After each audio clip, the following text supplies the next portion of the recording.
habíamos revisado este otro esquema, el dogma central de la biología molecular o de la genética molecular. Y en genética lo que estudiamos esencialmente la mayoría de las veces es el DNA, aunque no exclusivamente.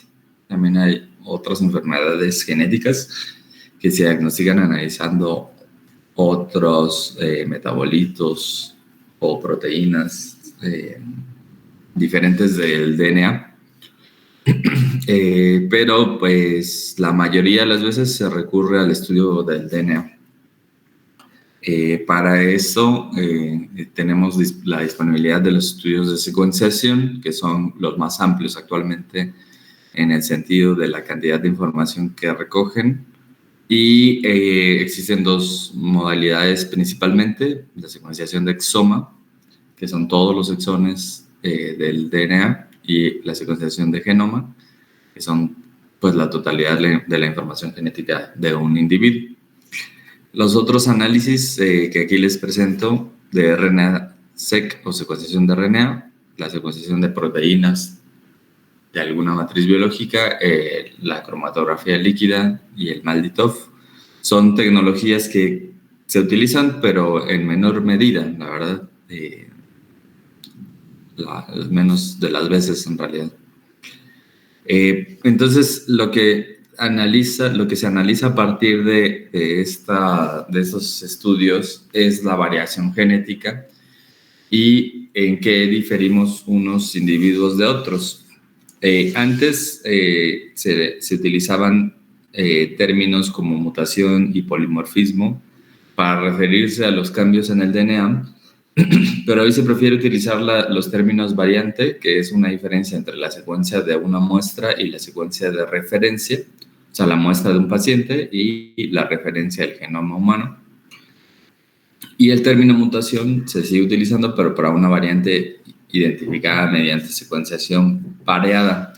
Esto es, se analiza un tumor, por ejemplo, y tejido normal adyacente, como en un cáncer de mama, por ejemplo, donde se quita la mama y las células cancerosas se pueden analizar y podemos identificar los cambios en el DNA, y esos cambios en el DNA pues serían las mutaciones que ocurrieron en el tumor porque no estaban presentes en el tejido normal. O también cuando se analiza un tejido que consideramos somático contra un tejido que consideramos que es germinal. Esas asignaciones de somático y germinal son asignaciones abstractas y pues no son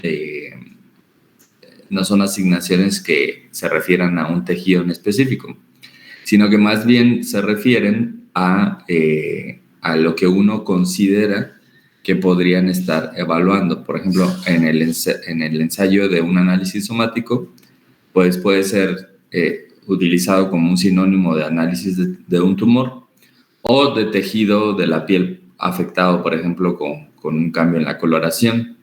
En algunas enfermedades genéticas hay cambios distinguibles en la coloración de la piel, como lesiones más claras o más oscuras, y sobre ese tejido podemos analizar el DNA. Y si nosotros analizamos ese DNA, por ejemplo, de piel, y en ese mismo paciente analizamos DNA de la sangre periférica, de linfocitos, por ejemplo, el tejido germinal lo podemos asignar al de la sangre y el tejido somático al de la piel afectada, ¿no? Entonces, esas designaciones son virtuales, no son designaciones así específicas de un tipo de tejido, pero se les puede asignar estas categorías de somático y germinal para distinguirlos. Solamente ese proceso de analizar dos tejidos diferentes o dos tejidos diferenciales entre sí se le denomina a los cambios, a las variantes, mutaciones. Y los polimorfismos pues son términos es un término que ya casi no se utiliza, pero se refiere a una variante identificada en múltiples individuos no relacionados entre sí, o sea, que no sean familiares, que no sean hermanos, padre, hijo, madre, hijo, etc. Y antes se les conocía a estos cambios como una variante del DNA con una frecuencia al menos del 1% en la población, o sea, 1 de cada 100 lo tenía, y que se consideraba neutral, o sea que no causaba enfermedad. Hoy día esos términos ya no se utilizan así, y el término polimorfismo se utiliza muy pocas veces, salvo en algunas situaciones, pero hoy día se prefiere utilizar el término variante genética, ¿no? Variante genética. Y las variantes genéticas, todos tenemos variantes genéticas, pero hay algunas que causan enfermedades genéticas propiamente, enfermedades mendelianas, y otras no. ¿A qué se debe que unas causen enfermedades y otras no? Depende de esta estructura del gen y de dónde están localizadas algunas variantes. La mayoría de los cambios que causan enfermedades, pero no todos, están en las regiones codificantes. Aquí está ejemplificado un gen con una región promotora, un exón, un intrón, o también llamadas regiones codificantes y no codificantes. Y entonces esos exones, este podría ser el exón 1, el 2, el 3 y así sucesivamente, cuando tienen un cambio en la secuencia, puede ocurrir una de tres situaciones, ¿no? O una de dos, ¿no? Que haya un cambio de un solo aminoácido y ese cambio del aminoácido puede o no ser causante de una alteración en la función del gen, que puede ser que genere una ganancia de función en el gen, porque ese cambio genético puede aumentar la dosis génica o puede generar un secuestro de un sustrato que antes no secuestraba, o puede hacer que se exprese en una región diferente de los tejidos donde normalmente se expresaba ese gen, o en un tiempo en el que no debería de expresarse, o generan una actividad nueva de la proteína. En conjunto, todas esas alteraciones se llaman variantes de ganancia de función, o el mecanismo es ganancia de función, y también hay cambios de pérdida de función. La pérdida de función ocurre generalmente cuando hay una terminación prematura, pero también cuando hay un cambio de aminoácido puede ser, y se pierde la función o la dosis génica, o sea, uno de los dos genes no funciona o no produce la proteína, o se genera una proteína que es insuficiente para llevar a cabo su función, a lo mejor una proteína más chiquita. Estos cambios de ganancia de función y pérdida de función explican que cuando ocurren se genere alguna enfermedad. Algunos genes pues ganan función y no generan enfermedad, y otros genes pierden la función y no generan la enfermedad en las personas. Pero estos dos mecanismos son los principales, ganancia de función y pérdida de función, para que ocurran enfermedades genéticas. Hay también alteraciones en las regiones no codificantes que pueden modificar cómo se procesa el RNA y hacer que se salte una parte de la transcripción o que se retenga un intrón, y eso también puede modificar la regulación de los genes y causar enfermedades, ¿no? Entonces, casi siempre lo que tenemos pues es un paciente con una enfermedad, y hay actualmente pues el estudio de mucha información genética, el análisis de DNA de muchas regiones, muchos genes se analizan al mismo tiempo, y podemos identificar variantes genéticas, pero las variantes genéticas van a ser múltiples, van a ser entre miles o millones de variantes. Entonces, tratar de encontrar la responsable de una enfermedad de un paciente, pues requiere pues cierto conocimiento de cómo se presenta la enfermedad, a qué edades se presenta y cómo está o asociada o no con lo que vemos en un paciente, ¿no? Las variantes genéticas pueden ser de estos dos grandes grupos, unas que son las variantes que vamos a llamar variantes pequeñas, en donde hay la sustitución de una sola base nitrogenada o nucleótido, y esas variantes genéticas se pueden detectar con secuenciación de tipo Sanger o secuenciación masiva paralela. Ahorita vamos a ver cómo se llevan a cabo sus ensayos. Y la secuenciación pues es un instrumento o una herramienta muy útil para el diagnóstico de enfermedades genéticas. También puede haber deleciones o duplicaciones de información genética, como en este ejemplo, donde hay una secuencia de CTGCA, o sea, son los nucleótidos, y se pierden 3 nucleótidos, por ejemplo, en este esquema, o se inserta una nueva secuencia de GSG, y esa es una inserción, ¿no? También puede haber combinaciones de inserciones y deleciones. Por ejemplo, aquí se deleta, se pierden estos y se inserta una nueva secuencia de nucleótidos, y eso hace que se cambie la secuencia del DNA, ¿no? Y la secuencia era esta, y aquí hay otra diferente. Esto hace que cambie la manera en la que se lee un gen. Entonces, hay variantes de cambio de un solo nucleótido, de lesiones y duplicaciones e inserciones de lesiones, o indels se llaman. Entonces, este tipo de variación genética pequeña, de más o menos 20 nucleótidos en promedio, más o menos, se puede detectar con este análisis de secuenciación. En la consulta, cuando les explicamos a los pacientes cómo ocurre este análisis, les decimos que los genes son como una receta para hacer algo, por ejemplo, un pastel, y si nosotros llevamos a cabo una receta, pues obtenemos lo que esperamos, ¿no? Como en el ejemplo o como en el esquema que les decía sobre la diferencia de la información genética como información en forma de una receta y la manifestación de esa información en forma del fenotipo, ¿no? De las características de la receta.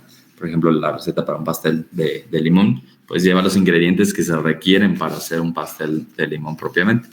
Entonces, cuando les explicamos que vamos a utilizar este tipo de herramientas como secuenciación, les decimos que vamos a leer letra por letra la información genética de algunas regiones de su DNA para tratar de identificar una alteración genética que esté causando la enfermedad, ¿no?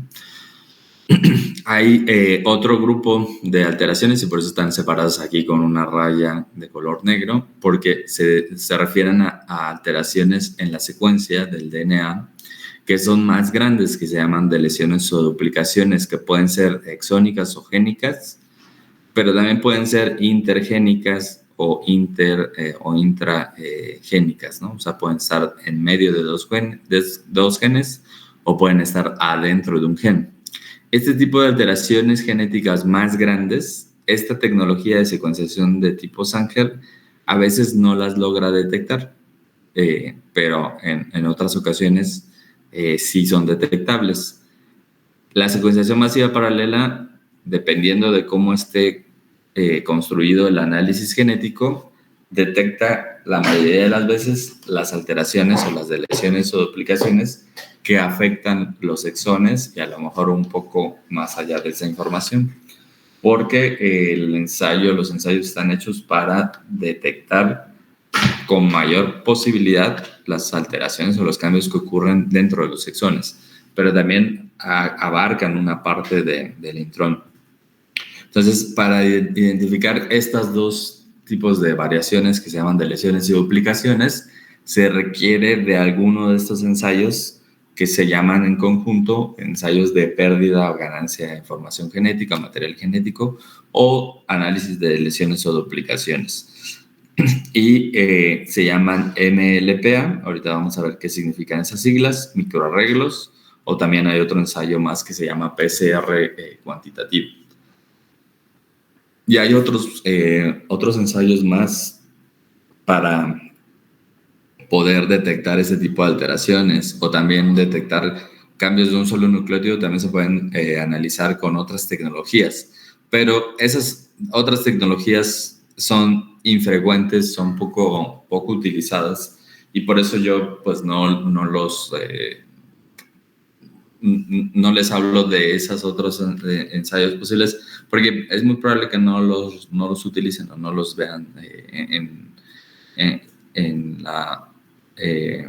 una consulta. O sea, entonces, pues no es un tipo de tecnología que requieran revisar como a fondo. Pero esta tecnología o estas tecnologías que están resumidas aquí en esta parte de la gráfica, las vamos a revisar ahorita con detalle. Se entendió la diferencia entre el tipo de variantes genéticas pequeñas y las grandes, y el tipo de tecnología que se utiliza para uno y para otro.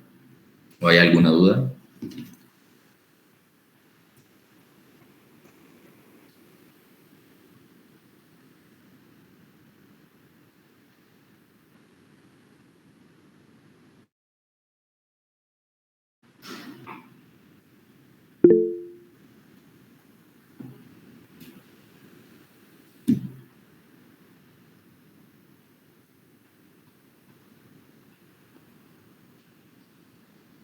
Entonces, hay dos diferencias, hay dos tipos de análisis en la información genética que les decía, que se refiere al análisis germinal y al análisis somático.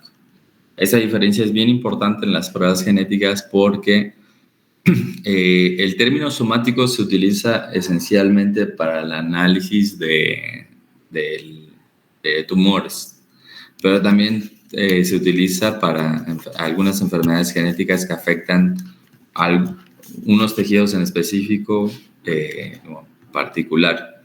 En genética, los análisis que más utilizamos de tejidos normales se llama análisis germinal, o les llamamos también variantes genéticas germinales, ¿no? ¿Por qué les llamamos germinales? Porque sabemos que que fueron heredadas de padres a hijos y que por lo tanto van a tener una implicación de que están presentes en todo el cuerpo de la persona. Esa variación genética está presente en todas sus células, y en el caso del cáncer, por ejemplo, nos indica sobre el riesgo heredado de desarrollar algún tipo de cáncer. También sirve para planear el tamizaje o la búsqueda de algunos tipos de cáncer, dar asesoramiento o explicar a las familias cómo es que cómo se heredó una alteración, y sirve para la planeación reproductiva, ¿no? Para saber si una persona puede heredar ese cambio genético a sus familiares, o si una persona puede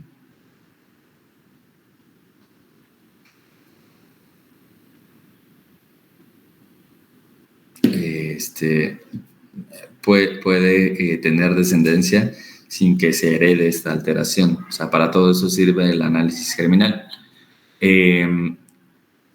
Este tipo de análisis está limitado o actualmente se limita para pacientes que cumplen ciertos criterios para ser estudiados, y hay algunas dificultades en la interpretación, como algunas características que se llaman hematopoiesis clonal y mosaicismo. El mosaicismo se refiere a que algunas células están afectadas y otras no en una persona, y eso también puede llegar a ocurrir. Y la hematopoiesis clonal se refiere a que dentro de la médula ósea de esa persona se está formando un grupo de células alteradas, y cuando nosotros tomamos sangre de la vena, pues estamos obteniendo esas células que vienen de la médula ósea, ¿no? Sin hacerlo de esa manera intencionada, ¿no? Pero puede ser que la alteración esté presente solo en la médula ósea de esa persona. Por otro lado, cuando uno analiza el tumor de un paciente en algunas enfermedades oncológicas, pues lo que uno va a encontrar es la información germinal, que aquí está representada con color rojo, y la información somática. Este tipo de análisis tumorales informan sobre el diagnóstico y el pronóstico de una persona, sirven para tomar decisiones terapéuticas. Por ejemplo, algunos medicamentos hoy día están supeditados o están únicamente indicados en personas que tienen variantes en algunos genes, porque el medicamento está desarrollado para interactuar con la proteína de ese gen o para utilizar algún mecanismo relacionado con ese gen. También el análisis de los tumores sirve para identificar la inestabilidad de tumores de microsatélites, un tipo de variación genética que les decía yo que está presente en nuestro DNA, y que permite utilizar una forma de manejo que se llama inmunoterapia, ¿no? Este tipo de análisis somático se utiliza con mucha frecuencia en oncología, para aquellos que vayan a dedicarse a algo relacionado con cáncer o oncología. Este tipo de análisis son los que están muy disponibles actualmente. Se analizan tumores de mama, ovario, próstatas, tumores del sistema nervioso central cuando se puede acceder a algún tipo de tejido, que no siempre ocurre. Y para algunos de esos escenarios donde el tumor no se puede quitar, se utiliza o se puede llegar a utilizar un tipo de análisis que se llama biopsia líquida, en donde se obtiene un tejido líquido, por ejemplo sangre o orina o líquido cefalorraquídeo, y a partir de ahí se hace el análisis del DNA, porque algunos fragmentos de DNA de las células se van hacia la circulación o hacia esos líquidos que les comentaba, o esas matrices biológicas líquidas, y es posible analizar esas alteraciones. Y también se puede analizar al mismo tiempo el DNA tumoral y el DNA sano de una persona para poder distinguir aquello que ocurrió en el tumor exclusivamente o que fue heredado. Eso permite pues combinar todas estas estrategias de diagnosticar a una persona con un síndrome de predisposición a cáncer, de hablarle sobre cómo planear un embarazo saludable sin querer esta característica o otras enfermedades genéticas más graves, y también sirve para dirigir el uso de terapias específicas, ¿no? Pero es más costoso, ¿no? Obviamente, si hacemos 2 análisis genéticos, uno del tumor y otro de la persona de su tejido sano, pues se incrementa o se duplica el costo. Entonces, esta diferencia entre análisis germinal y análisis somático es una diferencia importante, sobre todo para estudios genéticos de cáncer, ¿no?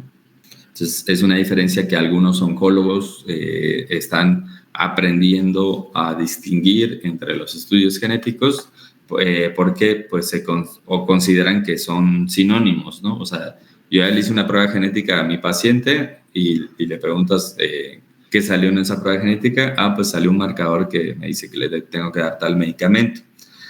En ese escenario que les planteo, pues ese paciente recibió un análisis somático, no un análisis germinal. Y esa persona puede tener una predisposición genética que no fue evaluada. Pero como es una prueba genética, pues se asume que es la misma o que es equivalente, y ya a veces se pierde la oportunidad de evaluar la predisposición genética de cáncer o la susceptibilidad genética de cáncer en algunos pacientes, porque se cree que ya se les hizo una prueba genética y ya con eso es suficiente. ¿Hasta ahí tienen alguna duda? Vamos a revisar los tipos de pruebas genéticas que hay disponibles.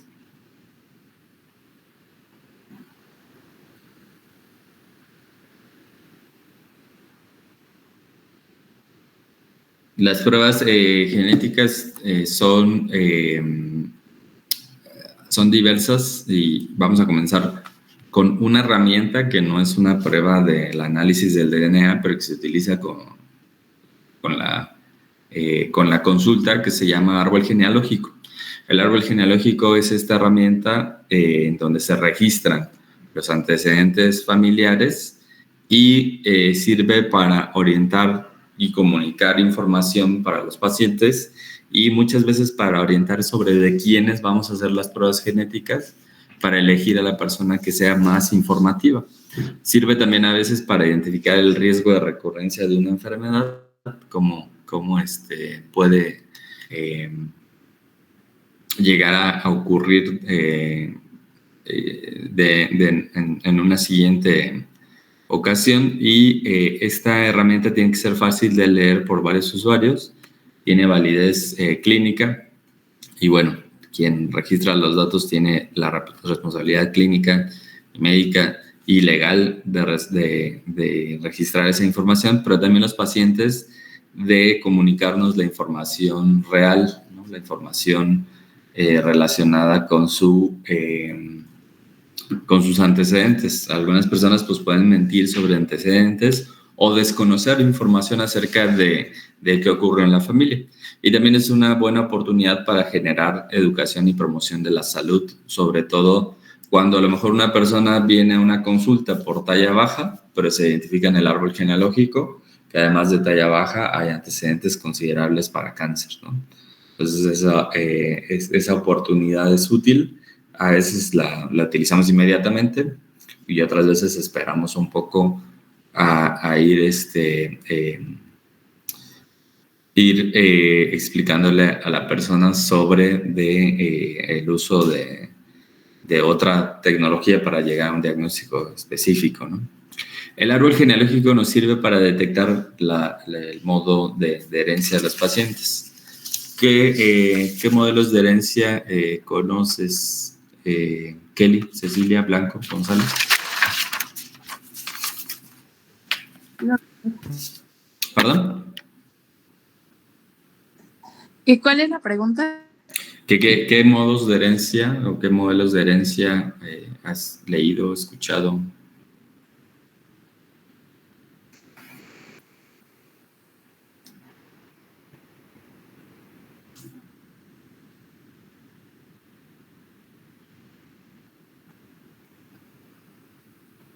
Alguna vez escuché uno que era uno como de herencia simple y herencia múltiple. No sé si sean como esos. No, voy a darte una pista, lo veíamos en las leyes de Mendel. Bueno, y no, sí, como...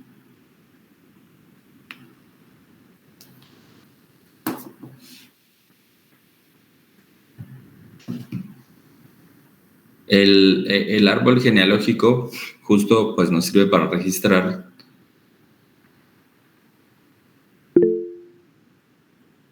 ¿alguien levanta la mano? Sí. Es que no puedo. Sí, yo. Ajá. Sería lo de autosómico dominante, autosómico recesivo y como Okay. enfermedades ligadas a cromosomas y así. Sí, exactamente. ¿Tú quién eres, perdón? Shadani. Shadani. Ok. Shadani, tú misma, ¿me puedes ayudar a describir este árbol genealógico que ves aquí en la pantalla? Sí. Ajá. Bueno, se ve que yo supongo que el cuadro es el hombre y el círculo la mujer. Sí, hay una nomenclatura internacional que todos utilizamos para hacer árboles genealógicos. No todo el mundo la usa, desafortunadamente, pero sí se utiliza, por lo menos en el ámbito de la genética clínica se utiliza el, la, la nomenclatura, que el cuadro es el varón y el círculo es la mujer. Y aquí, por ejemplo, una característica importante es describir el número de generaciones que estamos estudiando. ¿Cuántas generaciones, Shadani, ves aquí?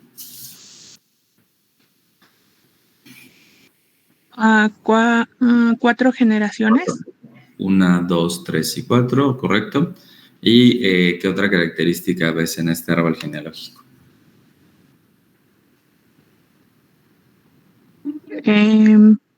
Que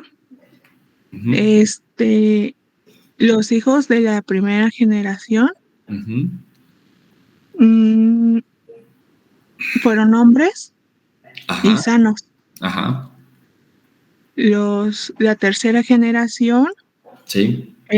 Supongo que el hijo masculino y la femenina, sí. Pues se casaron y, Ajá.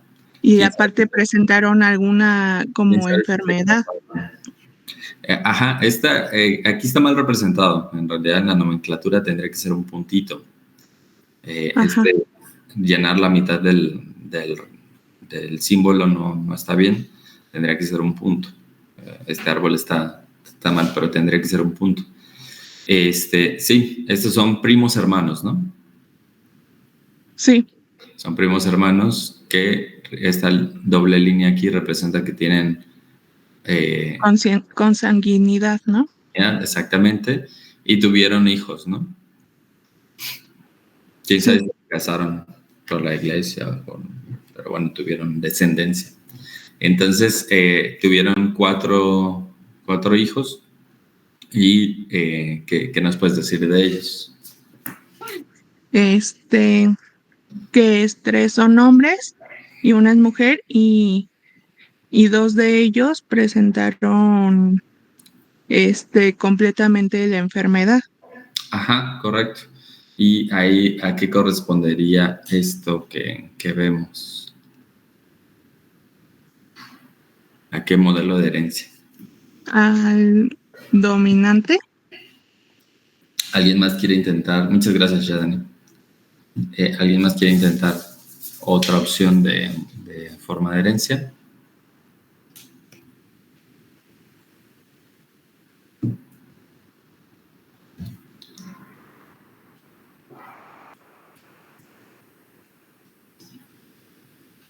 Las que son ligadas a cromosomas, por ejemplo, al cromosoma X como la hemofilia. No. Aquí, bueno, sí puede haber, o sí interviene, digamos, en el modo de herencia en donde está localizado el gen que está afectado. Pero en este ejemplo en concreto es un modo de herencia en especial. ¿Alguien levantó la mano? Sí, yo. Es un modo de herencia recesivo, ¿no? Correcto. ¿Quién eres? Perdón. David Galvez. David Galvez. ¿Dónde está David?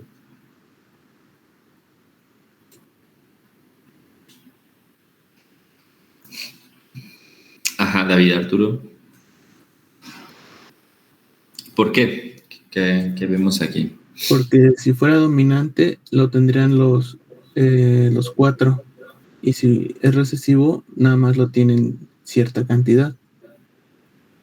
O sea, Ajá, era como lo del el cuadro de Punet.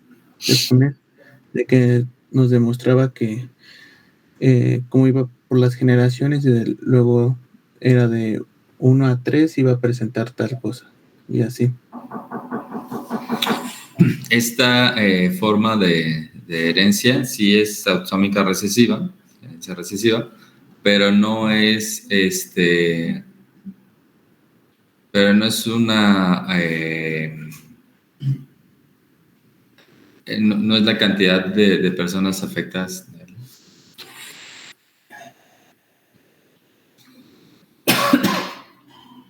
Esta representación de aquí de las personas afectadas, pues no tiene que ver exactamente con el número de personas afectadas, sino más bien con que los afectados son de una sola generación, que se presenta, también se llama herencia horizontal.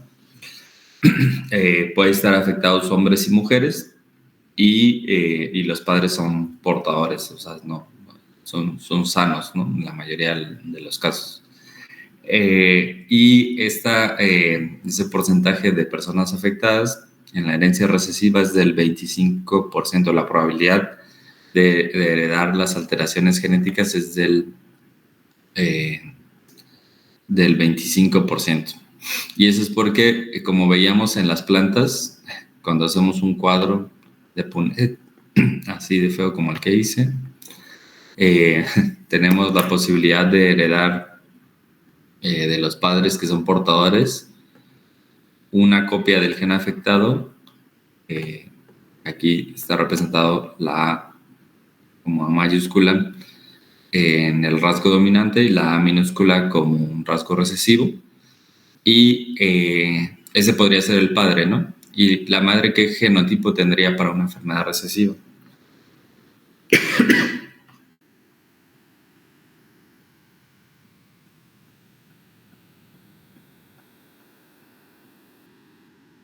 Está disponible. Igualito, ¿no? Sí, fit, está disponible. Ese sería el padre y la mamá, ajá, tendría el mismo genotipo, ¿no?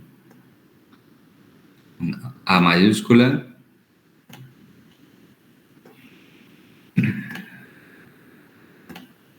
minúscula, ¿no? Y entonces las combinaciones son A mayúscula, A mayúscula, A mayúscula, A minúscula, A mayúscula, A minúscula y dos A's minúsculas, ¿no? En este recuadro. ¿Quiénes son las personas que están afectadas en este esquema?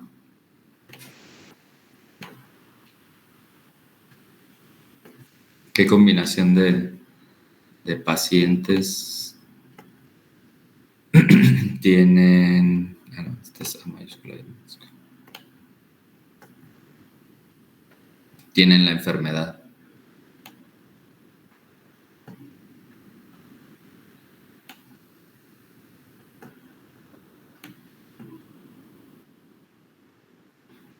¿Cuánto?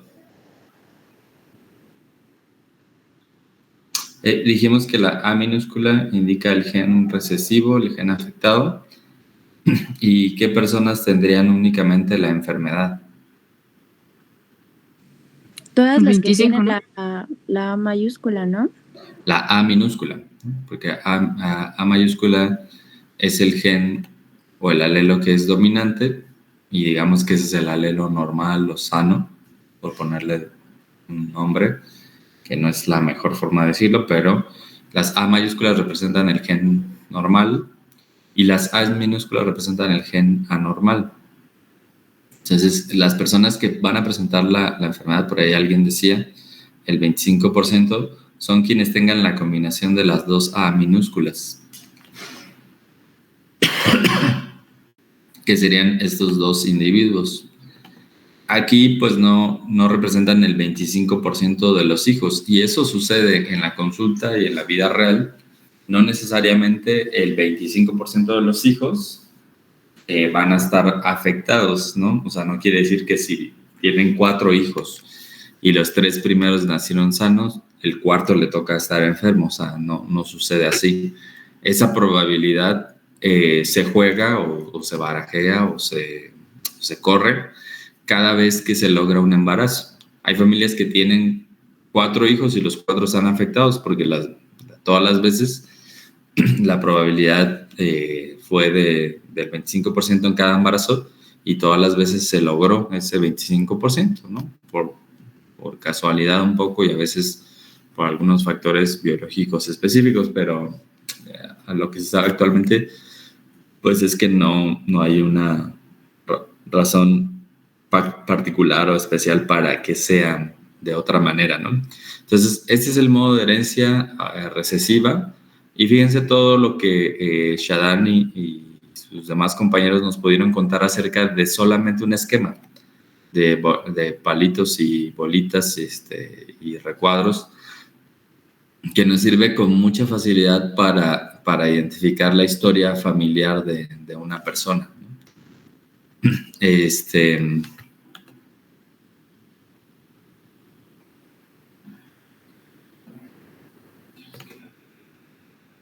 Regáleme un minutito nada más. Es que ¿Está ocupado aquí? Ajá, está bien. Ah, ya. ¿Quieres la puedo revisar?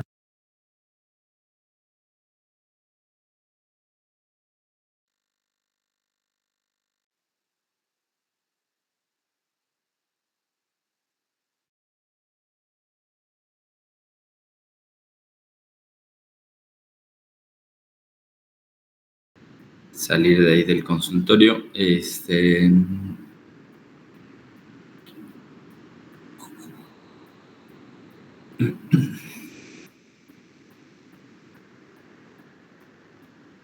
Ya, ¿me escuchan ahí? Sí, profe. Okay. Entonces, decíamos que este es el modo de herencia recesiva. Hay otro que, como en este esquema, se refiere al modo de herencia dominante, porque aquí las personas afectadas tienen un progenitor, uno de sus padres está también afectado, ¿no? En este escenario de esta parte de la familia, parece que no heredaron la enfermedad genética los hijos de esta pareja. Esa situación es posible, Alonso Castro.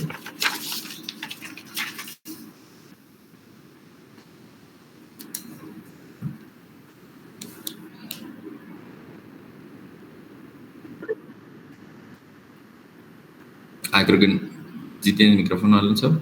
Ajá. Ok. No te preocupes, puedes contestarnos por ahí si se puede. Ajá.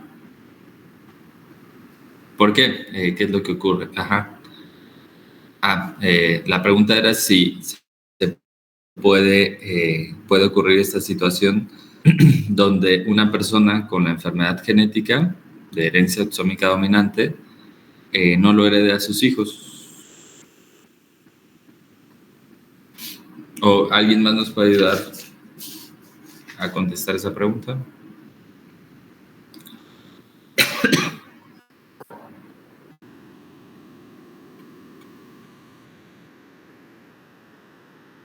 Claro, exactamente. Sí. Un segundo. Es que Pablo está viendo las reglas y está preguntando. Regálame un segundo. Oye, me acabo de mandar un correo.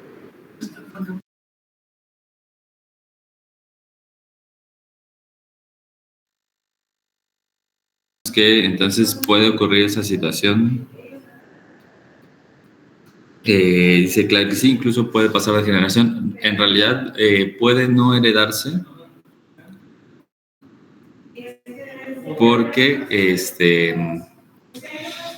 hay un 50% de probabilidad de heredar o no esas alteraciones genéticas de padres a hijos, a diferencia de la herencia recesiva, que es 25%, la herencia dominante es del 50%. Este tercer árbol genealógico simboliza una herencia mitocondrial. Aquí la diferencia es que los padres no pueden heredar a los hijos las mitocondrias, por lo tanto la descendencia nunca va a estar afectada de un padre que tiene una enfermedad mitocondrial. Por ejemplo, aquí en estos 3 hijos o en todo este lado de la familia que no lo heredan, ¿no? Y aquí este es un escenario de herencia ligada al X, que es recesiva, donde las mujeres son portadoras y los varones están afectados, ¿no? Y por último, este último recuadro simboliza una herencia ligada al X dominante, ¿no? Como puede ser, por ejemplo, la ceguera para los colores, ¿no? En donde hombres y mujeres pueden estar afectados, pero en el escenario de un varón afectado, todas sus hijas mujeres heredan la enfermedad. Porque el varón hereda un cromosoma X y la mujer hereda el otro cromosoma X para estas mujeres, y el único cromosoma X que tiene el varón para heredar a las mujeres es el que está afectado, porque el otro cromosoma es el Y, ¿no? Entonces, estos son el tipo de modelos de herencia que se pueden discriminar con el árbol genealógico. Y es el tipo de alteraciones que podemos identificar desde un árbol genealógico, específicamente, ¿no? Esos son solo ejemplos, porque para poder hacer árboles genealógicos de buena forma y de calidad, pues se requiere entrenamiento y se requiere realizarlos con frecuencia. Y ahora, sí, propiamente de las pruebas genéticas, vamos a recordar este esquema, donde el DNA es esta hebra que se enrolla en nucleosomas y en fibras de cromatina y va dentro del núcleo de la célula. Entonces hay análisis genéticos que van desde la forma más grande del DNA compactado, que se denominan cromosomas, que tienen esa estructura de un centrómero, 2 telómeros generalmente, y que el telómero más corto se denomina telómero P, el telómero más largo se denomina telómero Q, y esas estructuras son identificables mediante el análisis de este estudio que se llama cariotipo en sangre periférica.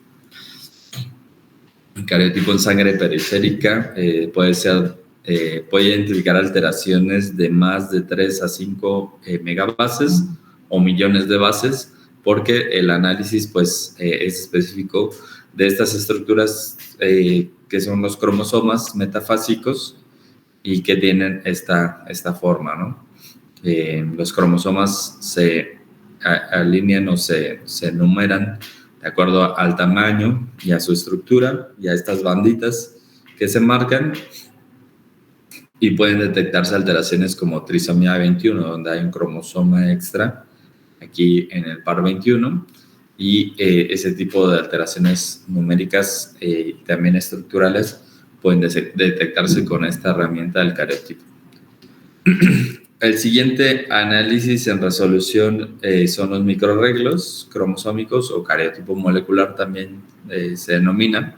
Son el tipo de alteraciones que llamamos variantes en número de copias, las que se detectan, y detecta alteraciones de 30 kilobases o 30.000 bases hasta 3 millones de bases también, o más, inclusive más grandes, y se basa en el análisis de la información genética de manera comparativa para detectar si está presente o no una región genética en específico. El siguiente nivel de resolución son las variantes de un solo nucleótido o inserciones de deleciones, y también variantes en número de copias de la secuencia, que pueden ser pequeñas o grandes, y este tipo de alteraciones más chicas se pueden detectar con secuenciación masiva o secuenciación Sanger. La resolución aquí es una sola base específicamente, ¿no? Entonces, hay todas estas herramientas disponibles para el análisis genético, y dependerá de la enfermedad que estamos evaluando el tipo de estudio genético que vamos a solicitar. Si sabemos que la enfermedad se presenta desde el punto de vista del número de cromosomas, pues pedimos un cariotipo. Si sabemos que la enfermedad es más frecuentemente asociada a la pérdida o ganancia de número de copias, podemos utilizar secuenciación o microarreglos. La verdad, la mayoría de las veces la secuenciación masiva paralela, que predice variantes de número de copias, es suficiente para detectar la gran mayoría de las alteraciones genéticas que causan enfermedades hereditarias. Todas estas alteraciones del material genético las podemos detectar gracias a esta capacidad que les comentaba yo de las bases, del apareamiento de las bases, de la complementariedad de las bases, y utilizamos un paso específico de análisis o un ensayo que se llama reacción en cadena de la polimerasa. Esta reacción en cadena de la polimerasa se utiliza en múltiples ensayos de genética. Se basa en que pues, uno tiene una región genómica de interés específica. Esa región se desnaturaliza, se le alinean primers o cebadores específicos para la secuencia, o sea que son complementarios para esta secuencia, como estos que están aquí en color azul, y que se alinean y después se extiende, se hace una extensión con una polimerasa, una enzima que va juntando nuevos nucleótidos o va extendiendo la hebra contraria para formar en este primer ciclo de desnaturalización, alineación y extensión, hebras de DNA de doble cadena incompletas, pero pues ya para un ciclo número 20 ya están completas, ¿no?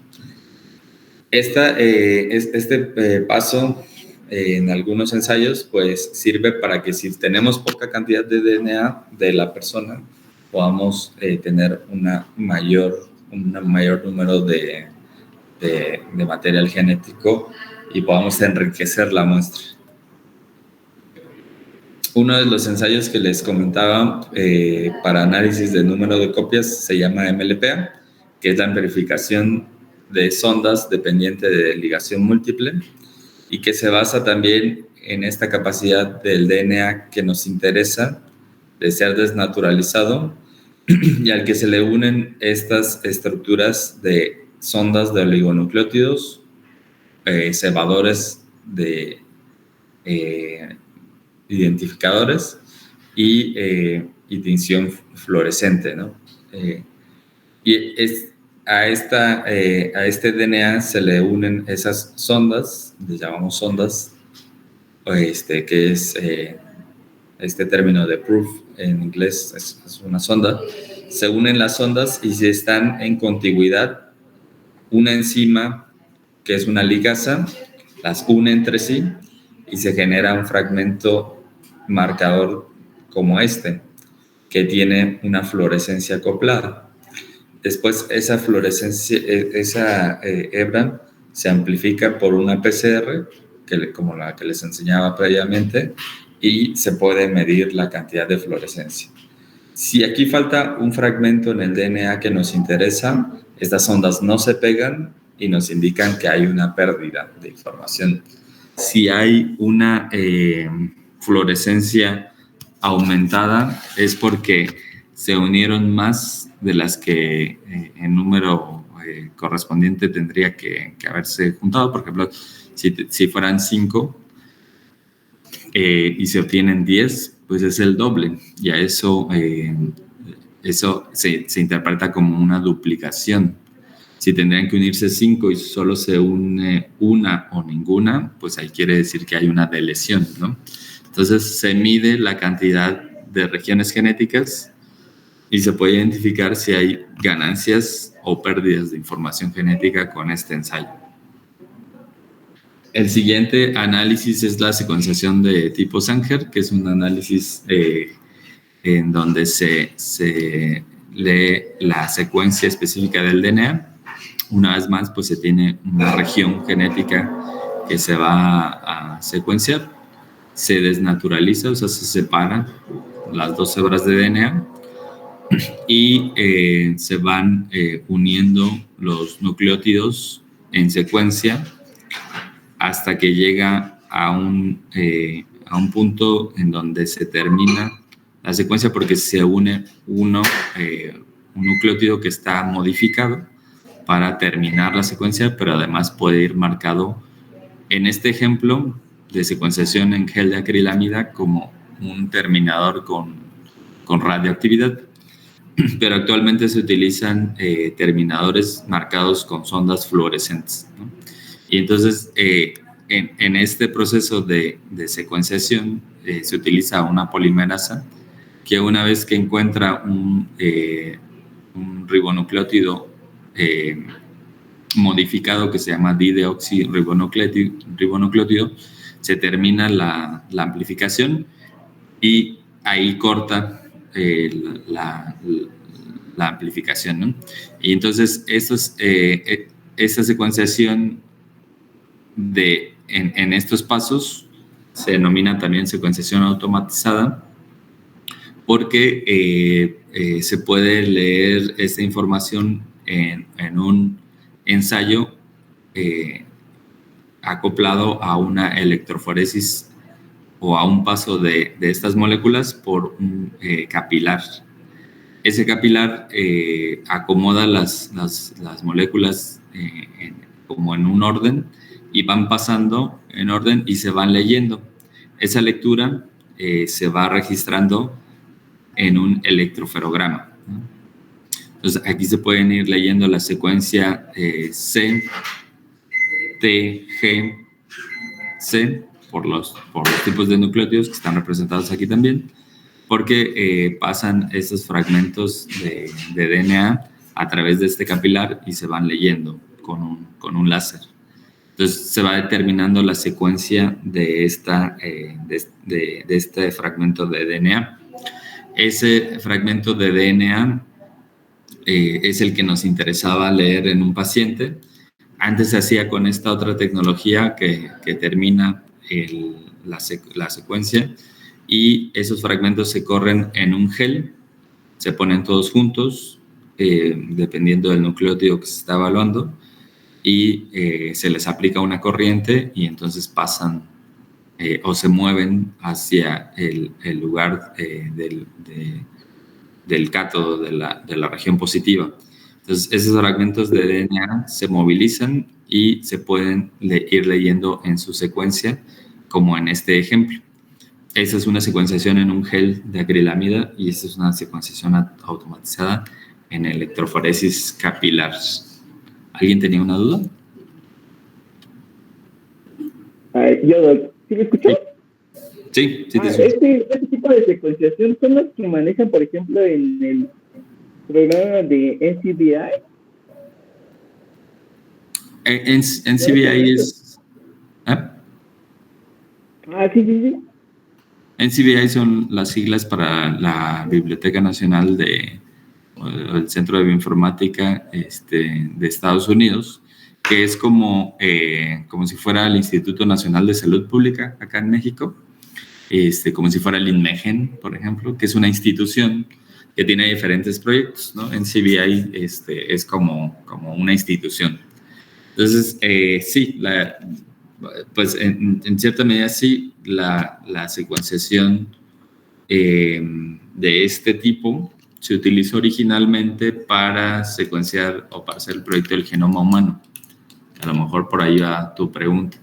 Ese proyecto del genoma humano pues logró secuenciar las regiones genéticas de múltiples fragmentos de DNA utilizando otras tecnologías y después validando o utilizando esa secuenciación de Sanger para determinar la secuencia del DNA.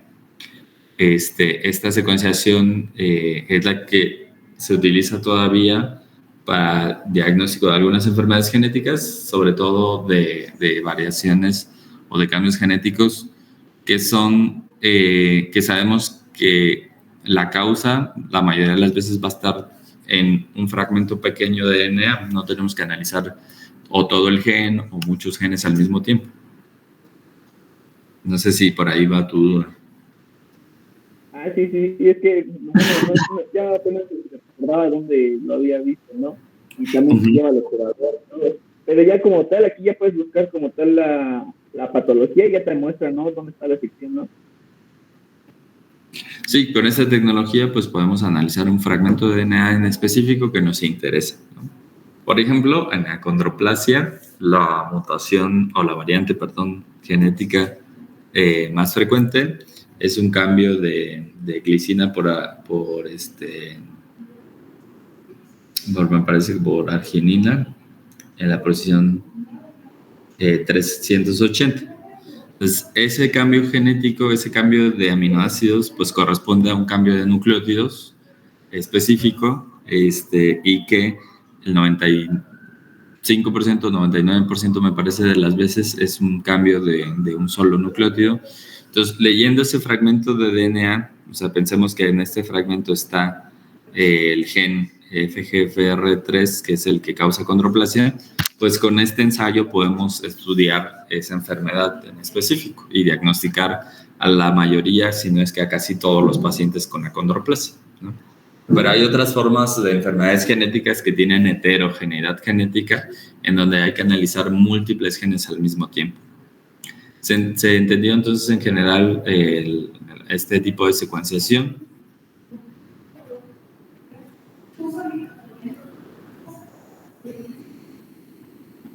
¿O alguien tiene alguna duda?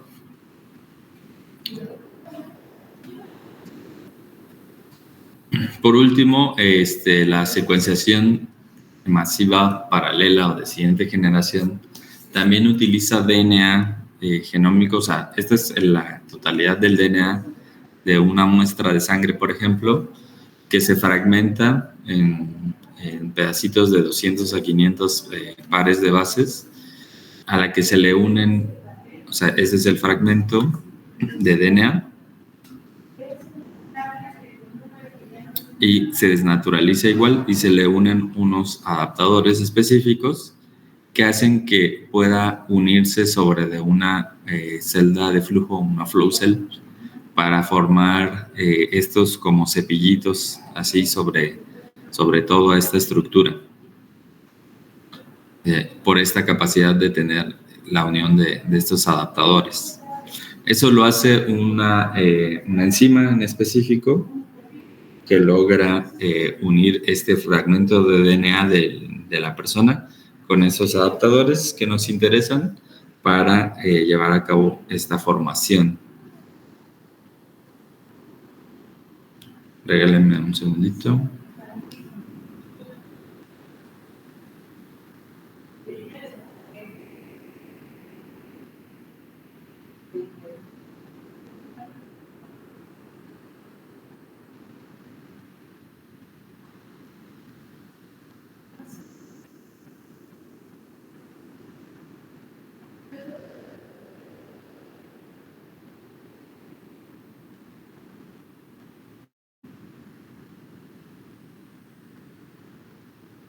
Esos fragmentos de DNA dentro de la celda de flujo, como es una hebra de DNA de una sola cadena, se le pueden ir añadiendo nucleótidos complementarios, pero que son reversibles.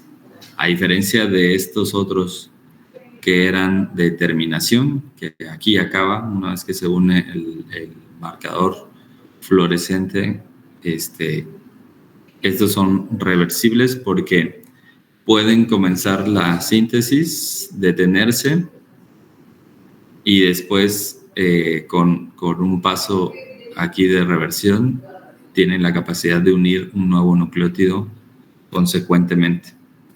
Entonces, una vez que se une un nucleótido, se toma una fotografía y se captura la fluorescencia que emitió.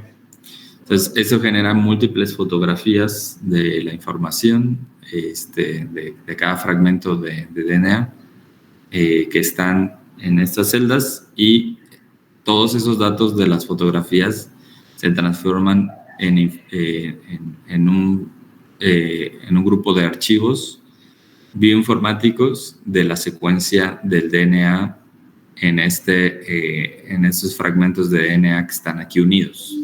Y cada fragmento, cada adaptador tiene un marcador para decir que pertenece a una región en específica que nos interesa para poder identificar a qué fragmento de DNA se refiere.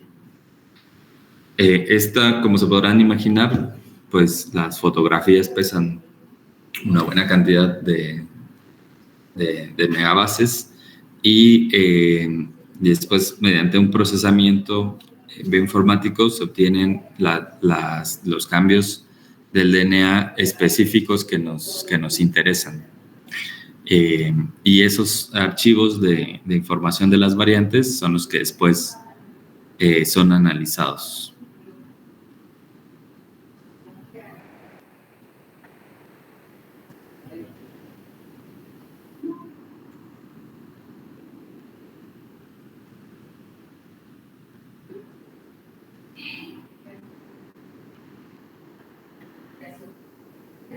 Hasta aquí, con este otro método, ¿tienen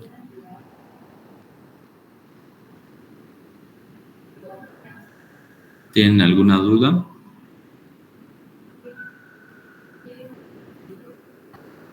No, profe.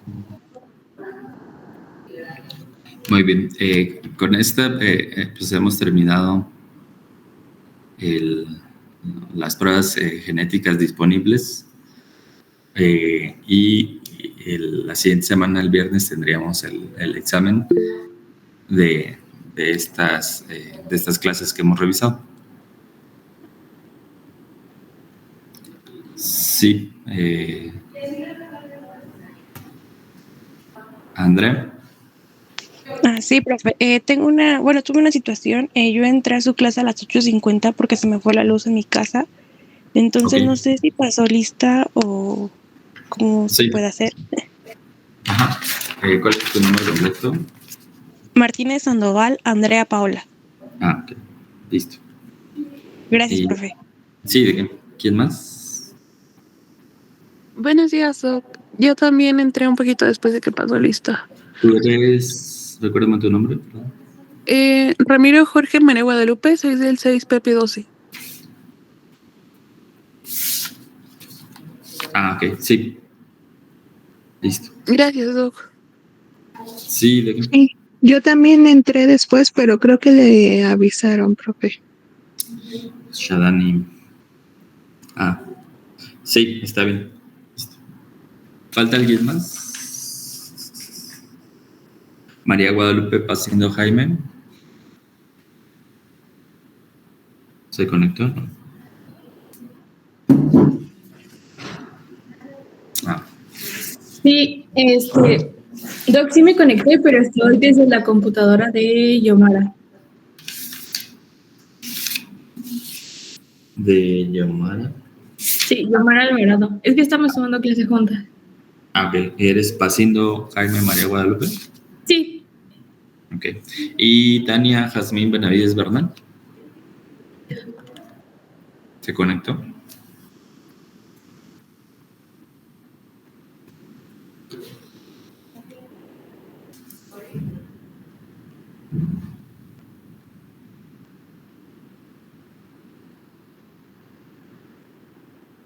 Bueno, entonces nos veríamos la siguiente semana para el examen, ¿de acuerdo?